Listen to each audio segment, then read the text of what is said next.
क्या आपको लगता है कि महात्मा फुले के समय में संघर्ष कम था? तो प्रेरणा स्रोत हमारे फुले साहब है ही, इसमें तो कोई दो राय नहीं है। पूरे देश का जितना इंडस्ट्री कर कारखाना था सब शूद्रों के पास ही था। शूद्र ने ही इसको बना के दिया है। आप केवल वैचारिक तौर पर यहाँ वहाँ घूम के विमर्श कर रहे हैं या कोई ऐसा आंदोलन भी चला रहे हैं? तो क्या हम 85% मिल करके 3% के थोपी व्यवस्था को हम बदल नहीं सकते हैं? ऊंच नीच छुआछूत भेदभाव दिमाग से कचरा निकाल दो, इसके बाद बौद्ध धर्म जाओ, चाहे कहीं भी धर्म जाओ। राजनीति की अगर उसमें ताकत नहीं मिली तो क्या होगा इस आंदोलन का हासिल? शुद्ध मिशन का सीधा और सीधा एक ही चीज है, ब्राह्मण और ब्राह्मणवाद के खिलाफ संघर्ष करो बस। आप कोई ऐसा नैरेटिव खड़ा कर पाएंगे जिसमें वो भागीदारी के सवाल को फिर से मजबूत करेंगे, या भागीदारी का सवाल वाकई पीछे छूट गया? तो भागीदारी के नाम पर अब वो बिकने और खरीदने के रोड पर चौराहे पर खड़े हैं। कि ऐसे विपरीत हालात में आपका आंदोलन कहाँ तक पहुंचे? जो इंसान हिंदू धर्म के वर्ण व्यवस्था के कारण जात से अपने को उच्च मानता है और दूसरे को नीच मानता है, उसको मैं इंसान ही नहीं समझता, उसको हैवान समझता हूँ।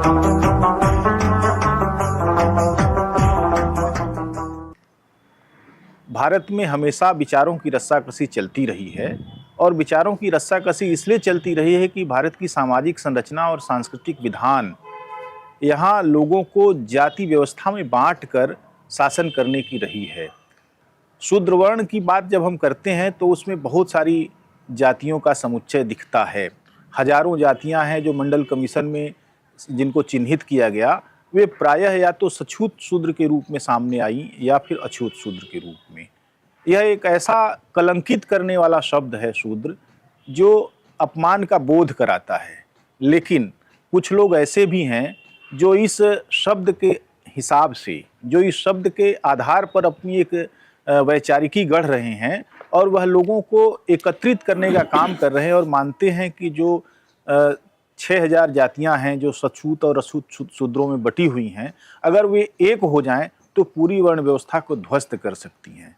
ऐसे ही एक चिंतक और विचारक और आंदोलनकारी शूद्र शिवशंकर सिंह यादव हैं, जो मुंबई में टेलीफोन विभाग में बड़े अधिकारी रहे हैं और अब सेवानिवृत्ति के बाद वो पूरे देश में घूम घूम कर लोगों को इस बात पर सहमत कर रहे हैं, उनके बीच विमर्श चला रहे हैं कि जाति भेद का जो सबसे निचला पायदान है उस पर अपने अपने स्तर पर लोगों को काम करना चाहिए और एक अपना विचार बनाते हुए एकता को मजबूत करना चाहिए ताकि वे अपने खोए हुए अधिकारों को पा सकें।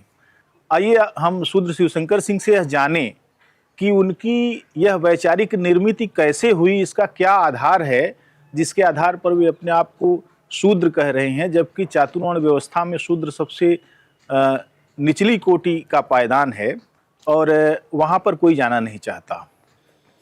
सबसे पहले आपके चैनल को बुलाने के लिए आपको धन्यवाद, शुक्रिया। देखिए, शूद्र जो आपने कहा है कि आपने इतना इसको जो नीच अछूत और बनाया गया, और आप इसी को लेकर के इस संघर्ष को, चाहे इस वर्ण व्यवस्था को ख़त्म करने के लिए आप जो कोशिश कर रहे हैं। देखिए, मेरा आकलन ये है कि शूद्र तो सही बात है, इसको नीच दुष्ट पापी जो है वेदों में कह दिया गया, निवेदन मनुस्मृति में कह दिया गया और व्यवहार में भी इसको लागू कर दिया गया। इसलिए आज तक कभी कोई शूद्र का नाम भी नहीं लेता था।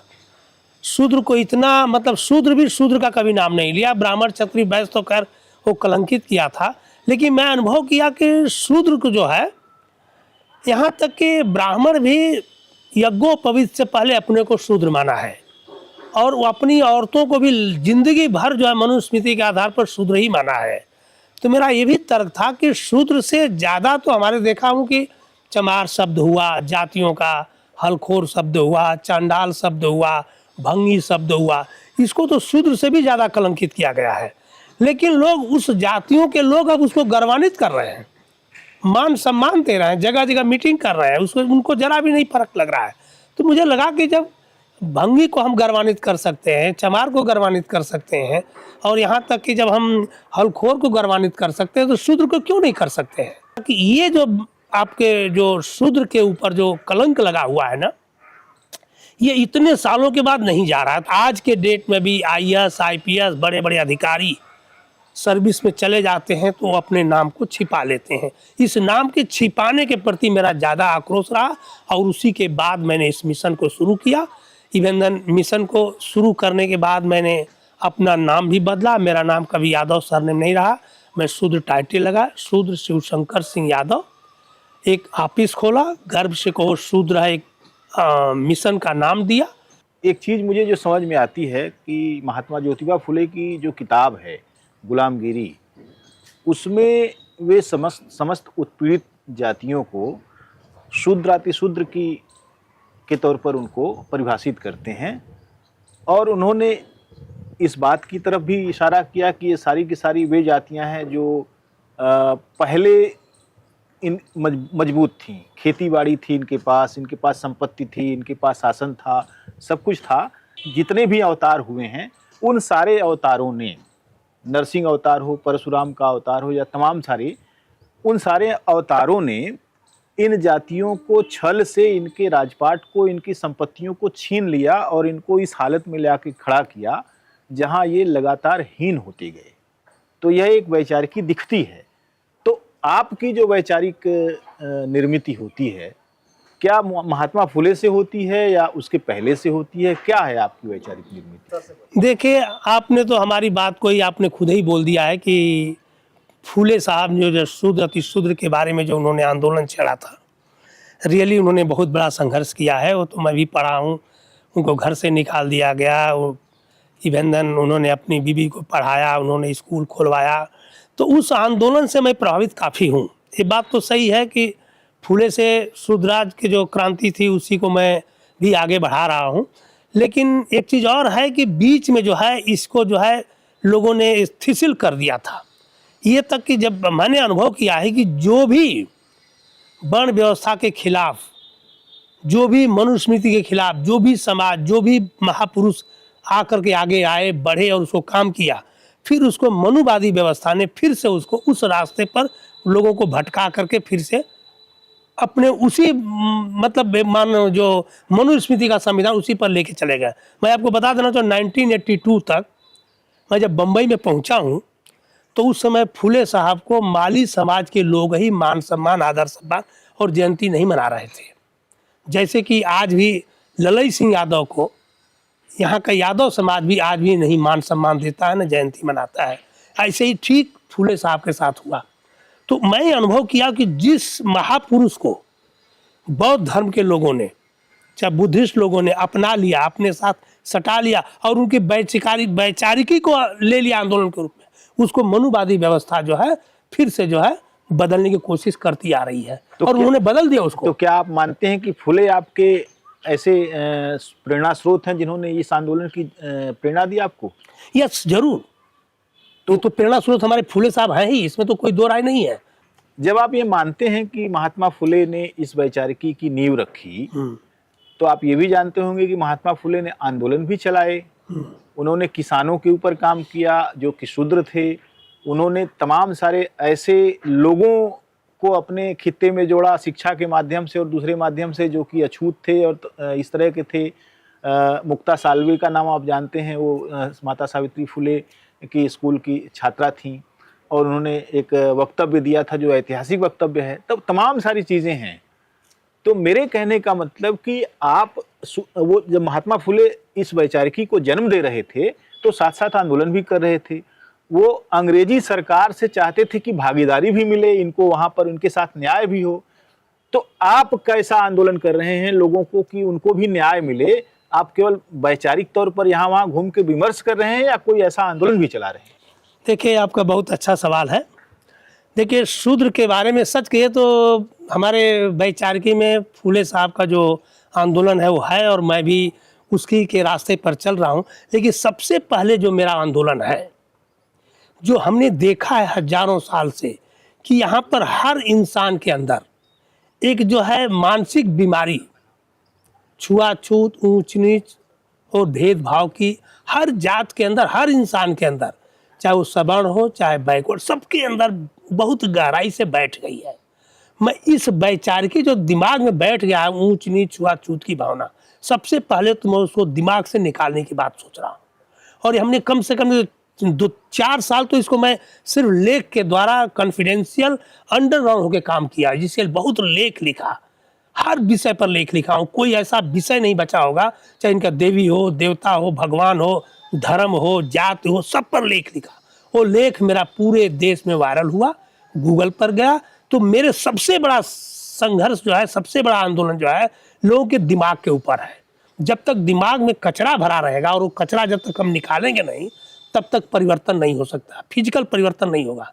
फिजिकल आज हम करेंगे फिर, पर जैसे आज तक क्या हुआ, संत रविदास ने जो किया है, कबीर ने जो किया है, फूले ने जो किया, फिर से बैक डोर पर चला गया। लेकिन एक चीज बताइए, बैक डोर पर एक करने दीजिए ना, फिर वो बैक डोर पर फिर वो अपनी जगह पर चला गया है। और आज ये तो हालत है कि आज ये फिर बढ़ाया जा रहा है, कम करने बजाय सरकार खुद बढ़ा रही। जो सोची कि जो बुराई है, जो अत्याचार है, जो भ्रष्टाचार है, चाहे ऊंच नीच छुआछूत की भावना है, जो संविधान में खत्म करने की बात की गई है, उस चीज को जो है गवर्नमेंट प्रयोजित इसको बढ़ावा दिया जा रहा है। तो ऐसे समय में हमारा संघर्ष बहुत तीव्र और बहुत मजबूत होना चाहिए। मैं भी लोगों से ही आह्वान करता हूं कि भाई ये छोटा मोटा आंदोलन नहीं है, फूले के आंदोलन से भी बहुत जबरदस्त। अब पूरे देश में एक साथ चलाना इस आंदोलन को।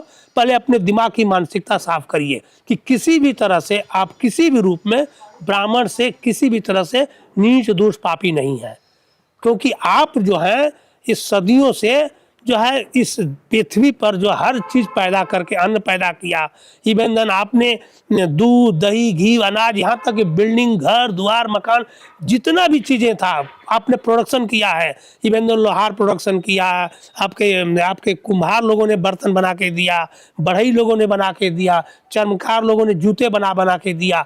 ये पूरे देश का जितना इंडस्ट्री कर कारखाना था सब शूद्रों के पास ही था, शूद्र ने ही इसको बना के दिया है। तो जो आदमी कर्म करके परिश्रम करके रिसर्च करके प्रोडक्शन करके जिस वर्ग को जिलाया खिलाया पिलाया, वही वर्ग निठल्ला परजीवी ढोंगी पाखंडी रहा, वो अपने को उच्च बना लिया और जिलाने वाले को नीच बना लिया।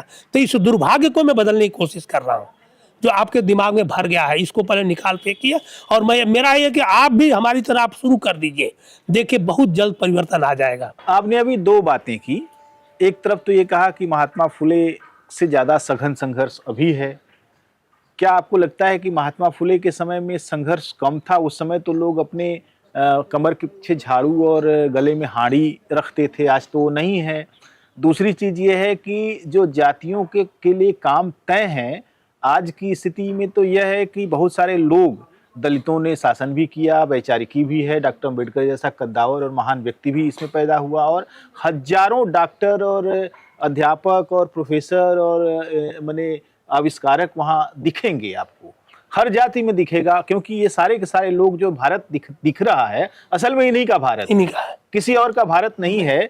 जो समाज हल नहीं छू सकता, जो समाज चमड़ा नहीं छू सकता, जो समाज अपने लिए खाने का भी कोई प्रबंध नहीं कर सकता, वो समाज क्या बनाएगा? वो अपने आप को उसने बनाया है। तो आपका संघर्ष तो कह रहे हैं कि सघन है, लेकिन जो मैं देख पा रहा हूँ वो देख ये रहा हूँ कि जितने भी शूद्र जातियों के लोग हैं, वो थोड़ी देर के लिए उनको ये धक्का बड़ा अच्छा लगता है कि हाँ, हम तो नीच हैं, अछूत हैं और हमको लड़ना चाहिए।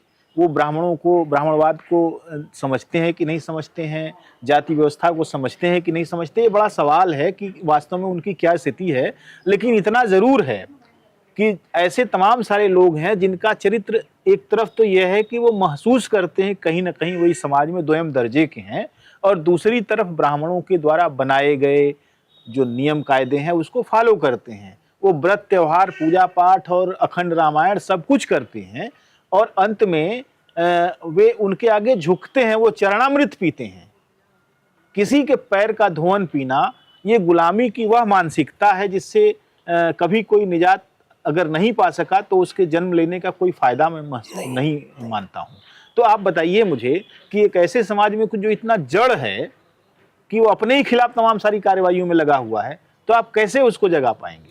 फूले की जो आंदोलन था एक सीमित तरह से, सबसे बड़ा जो है हिंदू धर्म के वर्ण व्यवस्था पर जो आघात जो लगा है, मुगलों मुसलमानों ने किया भाईचारा बना करके।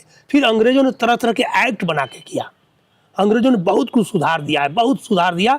इसके बाद बाबा साहब अम्बेडकर ने भी काफ़ी किया, संविधान बना के दिया। लेकिन दुर्भाग्य कि फिर से वो चीज़, उस परंपरा को मनुवादी लोग ये 100-150 साल काम करते करते जो समाज आई है, ये पूरे 9 साल में फिर से उसको जो है उसको फिर से कायम करना चाहती है। वो फिर से उस चीज़ को कायम करना चाहती है, यही बहुत बड़ा दुर्भाग्य है। तो अब जो आपने कहा है कि आप कैसे इसको, इस व्यवस्था से, जो अपने समाज के ही लोग जो इस व्यवस्था को मान चुके हैं, जान चुके हैं, और आप जब इनको खिलाफ संघर्ष कर रहे हो तो आप कोई विद्रोह में खड़े हो जाते हैं, ये बात सही है। लेकिन क्या मेरा मानना है कि अगर हम सही में, असलियत में लोगों को अगर हम बताएंगे, समझाएंगे, और बताने समझाने में थोड़ा कामयाब भी मैं हो रहा हूँ। मैं तो यही कहना है कि जब 3% वाला, चाहे 4%, 5% वाला आप पर कोई मानसिकता थोप देता है और आप उसको सदियों से मानते आ रहे हैं, और हम उसको 85% ही स्वीकार कर लिए हैं, 85% उसको मान रहा है, तो क्या हम 85% मिल करके 3% के थोपी व्यवस्था को हम बदल नहीं सकते हैं? हम बदल सकते हैं, हम ताकतवर हैं, हम सक्षम हैं, बशर्ते उसको ट्रेनिंग और प्रॉपर शिक्षा देने की जरूरत है। तो कैसे शिक्षा दे देंगे आप? हम शिक्षा दे रहे हैं। किस तरीके से शिक्षा दे रहे हैं कि हम तरह तरह के लेख लिख, हमारा देखिए अभी शिक्षा जो है सोशल मीडिया के थ्रू है।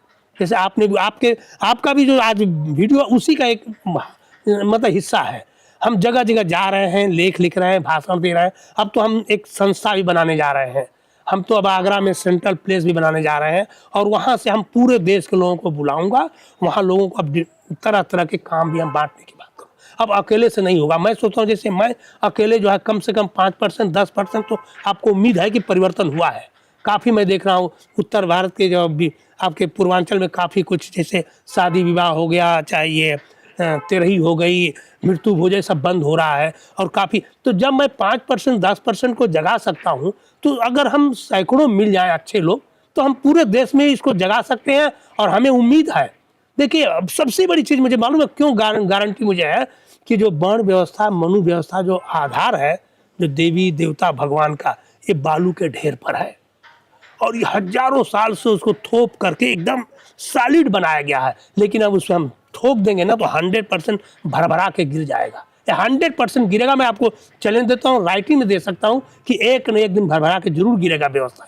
एक चीज मुझे बताइए, आपने अभी कहा कि मुगलों ने इस व्यवस्था को ढीली किया। करेक्ट। लेकिन मुगलों ने क्या ढीली किया? उनके यहाँ इतनी जातियां हैं, पसमानदा मुसलमानों में सैकड़ों जातियां हैं जो आज भी बराबरी के दर्जे के लिए तरस रही हैं। उनका नाम बिगाड़ कर लेते हैं लोग। जो अशराफ मुसलमान हैं वो किसी अंसारी को या किसी ऐसे मुसलमान को जो कर्मशील जाति का है उसको मोहम्मद हुसैन नहीं कहेंगे, उसको मसैन कहते हैं। ऐसे तमाम सारे उदाहरण हैं। तो आप कह रहे हैं कि उन्होंने कैसे ढीली कर दिया? देखिए, आपने जो सवाल किया है, मैं ये मान के चला हूँ कि मुगलों ने तो सही बात है ढीला किया, कम किया, भाईचारा पैदा किया। तो उसमें भाईचारा जब पैदा हुआ तो बहुत से लोग मुसलमान बन गए। आपको सामने प्रमाण है। ये सब स्वेच्छा से बने हैं, कोई तलवार के बल पर नहीं बना है। सभी छोटी जातियाँ, कोई क्रिश्चियन बना, कोई मुसलमान बना है। लेकिन एक चीज़ उसमें दुर्भाग्य ये रहा है कि हिंदू धर्म व्यवस्था से मानसिकता बदले बगैर जिन लोगों ने धर्म परिवर्तन किया है, चाहे वो ईसाई बने, चाहे मुसलमान बने, चाहे सिख बने, चाहे बौद्ध बने, ये जो छुआछूत, भेदभाव, ऊंच नीच की जो मानसिक बीमारी है वो साथ में चली गई है। तो मेरा सबसे बड़ा इसी पर जो है क्वेश्चन और एक केंद्र पॉइंट है कि जब तक अपनी मानसिकता नहीं बदलोगे, और जब तक शूद्र को शुद्ध नहीं करोगे, और जब तक ब्राह्मण से उच्च नहीं बनोगे, तब तक धर्म परिवर्तन करने का कोई ज़्यादा फायदा नहीं है। पहले अपने आप को शुद्ध कर लो, एकदम इस मानसिकता से क्लियर हो जाओ, ऊंच नीच, छुआछूत, भेदभाव दिमाग से कचरा निकाल दो। इसके बाद बौद्ध धर्म जाओ, चाहे कहीं भी धर्म जाओ। मेरा मिशन तो सभी धर्मों के लिए है। एक्चुअली मैं तो कह रहा हूँ, मेरा धर्म जो है, क्रिश्चियन हो, चाहे मुसलमान हो, चाहे सिख हो, चाहे ये बौद्ध धर्म हो, उनके लिए भी ये बहुत बड़ा आंदोलन है। वो भी अपने अंदर काम शुरू कर दें। इवन मुसलमानों में भी छुआछूत, ऊंच नीच, जात पात की भावना है। बौद्ध जा रहे हैं, वहाँ भी अभी देखता हूँ कि वर्ग वाइज शुरू हो रहा है, जात वाइज हो रहा है। तो मेरा आंदोलन तो सभी धर्मों के लिए भी है। हम तो करें उन लोगों को भी इसमें आके साथ देना चाहिए। पहले साथ एकदम ईजी है, अपनी मानसिकता को बदल दो। छुआछूत, मैं देखिए एक हमारे मिशन का पहला पॉइंट इसी पर है कि जो इंसान हिंदू धर्म के वर्ण व्यवस्था के कारण जात से अपने को उच्च मानता है और दूसरे को नीच मानता है, उसको मैं इंसान ही नहीं समझता हूँ, उसको हैवान समझता हूँ और अपराधी समझता हूँ। अच्छा, एक चीज़ मुझे बताइए, बहुत बड़ा एक फाँक ये है और ये बहुत बड़ा रास्ता भी है कि जब तक कोई वैचारिक की राजनीतिक ताकत नहीं पाती है, वो बहुत दिनों तक स्टैंड नहीं करती, घूमती फिरती रहती है उधर, बची हुई है। कबीर बचे हुए हैं, रैदास भी बचे हुए हैं, फुले भी बचे हुए हैं, पेरियार भी बचे हुए हैं, डॉक्टर अम्बेडकर भी बचे हुए हैं, सब लोग बचे हुए हैं।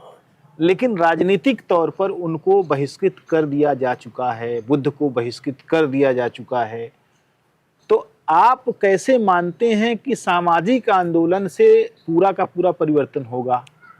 राजनीतिक अगर उसमें ताकत नहीं मिली तो क्या होगा इस आंदोलन का हश्र? देखिए, आपका ये बहुत सही सवाल है कि सामाजिक परिवर्तन आपका होता तो राजनीतिक परिवर्तन, जब तक उसमें राजनीतिक साथ नहीं देगा, सामाजिक परिवर्तन आपका सही। मेरा ये सोचना है कि सबसे पहले सामाजिक परिवर्तन बहुत जरूरी है। अगर सामाजिक परिवर्तन होते होते जब उसमें राजनीतिक होगा ना, तो टिकाऊ रहेगा, बहुत दिनों तक चलेगा। आज तक क्या हमारे देश में सब लोग राजनीति की बात करते आए, और राजनीति करते हैं, 5 साल के लिए शासन प्रशासन करते हैं, फिर वही पीछे चले जाते हैं। यहाँ तक कि कांग्रेस ने तो खैर इतने सालों तक राज किया, तो उसने तो ज़्यादा वैचारिकी की बात नहीं है। जैसे नई नई वैचारिकी है, अखिलेश जी पैदा किए हुए हैं, तेजस्वी पैदा किए हुए हैं, बहन जी पैदा किया है, चाहे बाबा एक कांसी राम साहब ने वैचारिक पैदा किया। वो क्या हुआ, फिर हश्र वही जहाँ का तहाँ हो गया।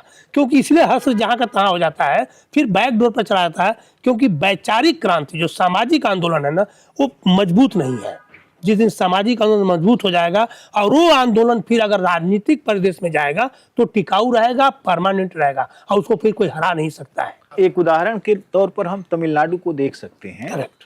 जहाँ ईवी रामास्वामी पेरियार ने कहा कि मैं सामाजिक आंदोलन में ही रहूंगा, राजनीति में नहीं जाऊंगा। उनके सारे शिष्य उधर चले गए, अन्नादुरई हो चाहे करुणानिधि हो।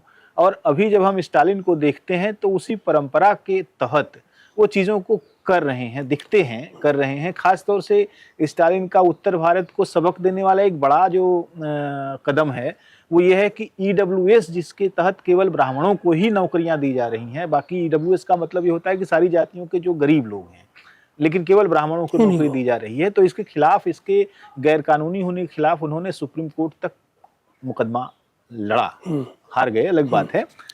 तो उत्तर भारत में ऐसा क्यों नहीं है?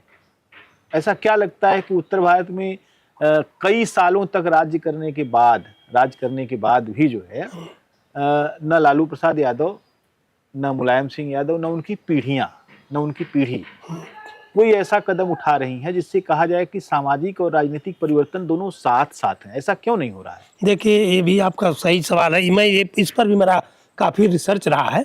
मैं ये देख रहा हूँ कि जो आप हम भाजपा को जो बोल रहे हैं ना, कि भाजपा जो 8 साल से 9 साल से जो फिर से जो है धर्म और पाखंड, अंधविश्वास और देवी देवता को पैदा कर रही है, तो मैं कह रहा हूँ जो कर रहे हैं वो सही कर रहे हैं। वो अपने समाज के लिए कर रहे हैं, एक उनका समाज है, उनके लिए वो कर रहे हैं, जो कि हजारों साल से उनकी जो स्थिति थी पुरानी, जो वो उस बरकरार लाने के लिए कर रहे हैं, अपने वर्चस्व को फिर से लाना चाहते हैं। लेकिन अब हमें क्या करना है? जब वो ब्राह्मण और ब्राह्मणवाद के वर्चस्व को बढ़ा रहे हैं, तो हम शूद्रों को भी ब्राह्मण और ब्राह्मणवाद के वर्चस्व के खिलाफ काम करना चाहिए। आपको एक चीज बता दूं कि देखिए, सवर्णों में हजारों जो है सामाजिक संस्थाएं हैं, निवेदन डोर टू डोर जा रहे हैं। भागवत कथा में, सत्यनारायण कथा में, आपके रामचरितमानस में निवेदन, कुमकुम के हर औरतों के पास डोर डोर जा रहे हैं। और एक ही राजनीतिक पार्टी है, सफल क्यों हो रहे हैं? उनके एक राजनीतिक पार्टी, हजारों संस्थाएं सामाजिक, और बड़े तेजी से, बड़े अच्छे ढंग से काम कर रही हैं। एक चीज़ है कि उनके साथ पैसा भी है भाई, इसलिए तो वो काम कर रहे हैं। लेकिन हमारे लोग क्या कर रहे हैं? हजारों पार्टियां बन गई हैं, पॉलिटिकल सामाजिक संस्था आज के डेट में एक भी नहीं है पूरे देश में जो चलाई जा सके, देखी जा सकते और समझी जा सकते। मैं उसी आधार, उसी परिदेश में इस शूद्र मिशन को पूरे देश में जो है लाने की कोशिश कर रहा हूँ। और जो शूद्र मिशन जब आएगा तो सीधा और सीधा, शूद्र मिशन का सीधा और सीधा एक ही चीज़ है, ब्राह्मण और ब्राह्मणवाद के खिलाफ संघर्ष करो, बस इनको नेस्तनाबूद करो। अभी जो आप भारत देखते हैं अपनी यात्राओं में, अपने तमाम सारी जगहों पर जो लोग हैं, जो किताबों में पढ़ते हैं, उस भारत में स्थिति यह है कि बहुत सारे लोग गर्त में हैं, लेकिन वे लोग लगातार जो है शासन से कुछ न कुछ पा रहे हैं। वो अपने को रेखांकित नहीं कर पा रहे हैं कि उनको रोजगार चाहिए, उनको भविष्य चाहिए, उनको आज के लिए अनाज चाहिए, उनको कुछ पैसे चाहिए, और फिर उसी में वो डूब जा रहे हैं। ऐसे में मंडल ने जो सवाल पैदा किया भागीदारी का, जो नौकरियों में, रोजगार में, जमीन में, हर जगह भागीदारी का सवाल जो था, वो भागीदारी का सवाल पीछे छूट गया और उन्हीं समाजों का छूटा जो आज बीजेपी के बेनिफिशियरी हैं, जिनको बीजेपी मान रही कि वो सर्वजन समाज की पार्टी है। तो ऐसे में आपको क्या लगता है कि आप कोई ऐसा नैरेटिव खड़ा कर पाएंगे जिसमें वो भागीदारी के सवाल को फिर से मजबूत करेंगे, या भागीदारी का सवाल वाकई पीछे छूट गया? देखिए, भागीदारी तो जो ये तो कांशीराम की कहावत है कि जिसकी जितनी संख्या भारी उसकी इतनी हिस्सेदारी। कहीं कहीं मैं अनुभव कर रहा हूँ कि ये आंदोलन सही था, लेकिन कुछ मायनों में मैं देख रहा हूँ कि थोड़ा निगेटिव इफेक्ट जा रहा है। जैसे कांशीराम ने सभी जातियों का जो है, जिनको राजनीतिक पटल पर कोई जानता नहीं था, उनको राजनीतिक पटल पर ला करके उनमें एक मतलब एक चेतना पैदा किया। लेकिन दुर्भाग्य क्या हुआ कि वो जितनी जातियाँ चेतनायुक्त हो गई, जो नेता हुए ना, वो अपनी अपनी पॉलिटिकल पार्टी बना लिए और पॉलिटिकल पार्टी बना करके वो भागीदारी के नाम पर अब वो बिकने और खरीदने के रोड पर, चौराहे पर खड़े हैं। तो इस समय बेचने और खरीदने की ताकत सिर्फ और सिर्फ भाजपा में है और भाजपा उनको बेच रही है, खरीद रही है। ये सबसे भाजपा आजकल जानते हैं, ये खरीदने और बेचने, चाहे आपने कहा कि 5 किलो अनाज दे करके कुछ लोगों को पैसे दे के वोट खरीदे जाते हैं, कुछ नेताओं को खरीदा जाता है। अरे यहाँ तक यहाँ मुख्यमंत्री तक बिके हुए हैं, बिक जा गए हैं, कभी कभी मुख्यमंत्री तक पटल बदल देते हैं। तो ये जो भाजपा का शासन प्रशासन जो आप बोल रहे हैं ना, भागीदारी की जो बात कर रहे हैं ना, एक्चुअली भागीदारी दे रही है, लेकिन भागीदारी ऊपर का झुनझुना है, दिल से भागीदारी नहीं दे। भागीदारी इसलिए दे रही है कि इनको एक लमचूस दे दो और चूसते रहे, और पीछे तो से हम जो अपना ये 5 किलो अनाज भागीदारी है? नहीं, ये भागीदारी, इसे भागीदारी तो नहीं कहेंगे, लेकिन एक लगता है उनको ना, वो क्यों भागीदारी, उनको तो लगता है कि अभी तक किसी ने नहीं दिया, हमें तो भाजपा ने जो है 5 किलो अनाज दे रही है, सब कुछ कर रही है, तो हम भाजपा को वोट देंगे। अभी एक और चीज दिखाई जो पड़ रही है कि भाजपा ने उन तमाम सारी मजबूत जातियों से एक चेहरा खड़ा किया। सोशल इंजीनियरिंग उनकी इतनी मजबूत है कि उन्होंने अलग अलग जगहों पर देखा कि किस तरीके से लोगों का को एक चेहरा चाहिए, और वो इसी इमोशन में उनको लपेट लेने का काम उन्होंने किया। छत्तीसगढ़ में अभी देखिए चुनाव हुआ, उन्होंने एक आदिवासी को मुख्यमंत्री बना दिया। मध्य प्रदेश में एक यादव को बना दिया, क्योंकि वहाँ यादवों का एक बड़ा सवाल जो कभी नहीं बन पाया, वो होता ही नहीं भागीदारी का। और इसी तरीके से राजस्थान में देखिए तो ये जो तमाम सारे ओबीसी का राज था ही अशोक गहलोत के रूप में, और इससे पहले जो है वसुंधरा राजे सिंधिया, तो राजे रजवाड़ों और ओबीसी को छोड़कर उन्होंने ब्राह्मण को फिर इस तरीके की चीज़ें दी। मैंने उन्होंने हर तरीके से बैलेंसिंग करने की कोशिश की। यस। तो आपको क्या लगता है कि जो बैलेंसिंग करने की जो चीज़ें आ रही हैं, वो आरएसएस के द्वारा प्रशिक्षित लोग हैं, उनको अपने समाज भागीदारी आरक्षण मंडल से कुछ लेना देना नहीं है, वो आपकी गर्दन उसी तरीके से काटेंगे जैसे आरएसएस चाहता है। तो ऐसे में आप इस इमोशन से कैसे लड़ेंगे? जी, ये बैकग्राउंड में जो भागीदारी की आप बात कर रहे हैं, जो हमारे नेता लोगों को दिया जा रहा है, आपको बता देना चाहता हूँ कि ये वर्ण व्यवस्था सनातन धर्म को कायम रखने के लिए ये आज से नहीं चला रहा है। यादों में कृष्ण पैदा किया गया, यादों से ही, कृष्ण से ही गीता में उल्टा सीधा गाली गलौज दे करके तरह तरह के उनको गुलाम बनाने की सिर्फ भगवान के मुख से ही कहवा दिया। इवन देन वाल्मीकि को, जो कि खुद ब्राह्मण है, लेकिन उसको भंगी बता करके उसी से जो है उसे पूजा कराने लगे, उसी को गुलाम बनाने की बात कर दी है। ये तो संत रविदास को मैं इज्जत करता हूँ, देखो भगवान तो नहीं हो सकते ना, संत रविदास तो बाबा साहब से महान नहीं हो सकते ना, लेकिन नहीं, एक वर्ग को उन्होंने भगवान बना करके दे दिया और वो वर्ग जो उसी में खुश है। तो ये क्या है, इनकी जो सनातन का रिसर्च सेंटर जो है ना, आज के डेट में जितने IAS IPS हो रहे हैं रिटर्न होकर, उनके आपके रिसर्च सेंटर में काम कर रहे हैं। हमको तो सच कहता हूँ बहुत नज़दीक से मैं देखा, अभी कुछ लोग हमारे परिचित भी गए हुए हैं, जानते हैं उनको। तो उनका रिसर्च सेंटर जो है बड़े पैमाने पर इस पर भागीदारी का, सबको खुश करने पर, देखिए वो क्या करते हैं कि ऐसे लोगों को गुलाम बनाते हैं, ऐसे लोगों को मोहरा बनाते हैं जो उनका गुलामी करे। वो कह दें कि उठो तो उठो, बैठो तो बैठो। किसी ऐसे आदमी को बता दिए उन्होंने, चाहे वो राष्ट्रपति बनाया हो, चाहे वो मुख्यमंत्री बनाया हो, चाहे एमपी मंत्री बना, मंत्री तक को नहीं बना सकते हैं, जो उनकी बात को सही तरीके से, गलत है तो गलत को कह सके और सही को सही कह सके। एक भी आदमी आपको नहीं मिलेगा। वो ऐसे आदमी को बना रहे हैं जो उनकी हाँ में हाँ मिलाए और ना में ना मिलाए। एकदम मुर्दा की तरह, वो मुर्दा खड़ा करें, भागीदारी नहीं दे रहे, वो समाज से लेके मुर्दा खड़ा करके एक आपके सामने रख दे रहे हैं। ये बहुत बड़ा दुर्भाग्य है। हम लोगों को उस पर नजर रखना चाहिए कि ये आदमी कल तक कुछ भी नहीं था, आज कैसे मुख्यमंत्री बन गया। ये कल तक कुछ नहीं था, कैसे राष्ट्रपति बन गया। कल तक कहीं फिगर में नहीं था। इसका बैकग्राउंड क्या है? न कोई रिसर्च है, न कोई एकेडमिक करियर है, न कोई समाज में, न कोई विश्व में कहीं इसका नाम निशान नहीं है। उसको अचानक कैसे इसने बना आगे ला दिया। तो ये गुलाम बनाने की प्रथा है। हमारे नेताओं को गुमराह करके मंत्री बना करके, राष्ट्रपति बना के, यहाँ तो प्रधानमंत्री भी बना देंगे, लेकिन ये बनाने के बाद वो अपने को फिर से जो है मनुस्मृति के रास्ते पर ले आएंगे। मुझे लग रहा है कि अभी भी बात प्रतीकों में हो रही है, यथार्थ में नहीं जा रही है। ईडब्ल्यूएस को लोगों ने सुदामा कोटा कह दिया। सुदामा कोटा का मतलब ये हुआ कि सुदामा और कृष्ण के बीच में जो मिथक प्रचलित किए गए वो दोस्ती का मिथक है, लेकिन ये दोस्ती का नहीं, तो संवैधानिक तरीके से उन्होंने अपने को ले लिया, चाहे भले ही गलत हो, लेकिन संविधान के तहत उन्होंने अपने को 10% कर लिया। मेरा आखिरी प्रश्न आपसे यह है कि इतनी सारी विपरीतताएं, राजनीतिक रूप से आप पीछे हो गए, सांस्कृतिक रूप से आप पीछे हो गए, तमाम सारे लोग जो है अपने ही खिलाफ काम कर रहे हैं, पिछड़े हैं, नहीं मानते कि वो पिछड़े हैं, वो रामायण का पाठ अपने को गाली सुनते हैं, और तमाम तरह के लोग जो है अपने को गुलाम बनाने वाली उन तमाम सारी प्रथाओं को मान रहे हैं, जनेऊ पहनने लगे हैं, टीका लगाने लगे, ये सब करने लगे।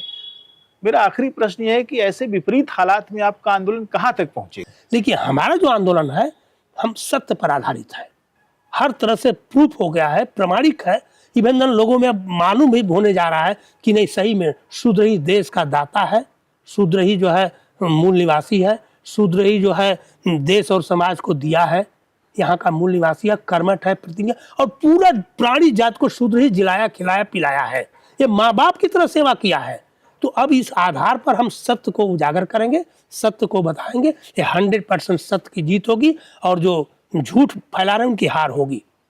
बहुत बहुत धन्यवाद। अभी आप देख रहे थे शूद्र शिवशंकर सिंह यादव द्वारा शूद्र आंदोलन को लेकर जो चीज़ें चल रही हैं उस पर बातचीत। शूद्र जी लगातार चिंतन कर रहे हैं, लिख रहे हैं, पढ़ रहे हैं, विमर्श कर रहे हैं, आ रहे हैं, जा रहे हैं, और मुझे लगता है कि वे जिस सच्चाई की तरफ लोगों को मोड़ना चाहते हैं, एक दिन लोग उस पर संभवतः सोचेंगे, क्योंकि यह एक सबकी मुक्ति की परियोजना है जिसका एक हिस्सा इनके पास है। तो बहुत बहुत धन्यवाद शिवशंकर जी, आप यहाँ आए, आपने बातचीत की। आपको भी बहुत बहुत धन्यवाद, साथ साथ दर्शकों को भी शुक्रिया। जय भीम।